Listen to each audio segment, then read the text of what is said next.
တောင်းကြတော့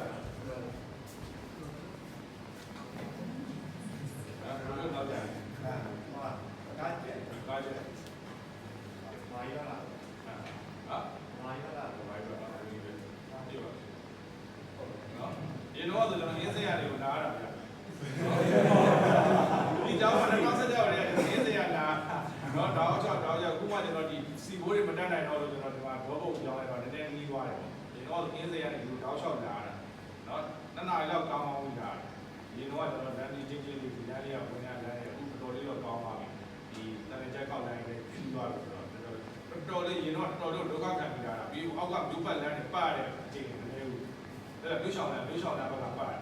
ဒါကကျွန်တော်တော့ကောက်ပါသူကကျွန်တော်ဒီစစ်တပ်ကပိတ်သွားတဲ့အတွက်မြို့ရှောင်းလမ်းပတ်လို့မရတော့ဘူးပေါ်လာပေါ်ပဲလားနော်ကားတွေပိတ်သွားပြီးတော့ကျွန်တော်အောက်ကပတ်ပြီးတာနော်ပြန်မှန်းထားပြီးတာပြီးတော့ကျွန်တော်ဒီမှာနော်ဒီအရင်ကတော့ကျွန်တော်ဆရာဘုရားပဲရှိတော့ဗျာဆရာဘုရားကနားဝါ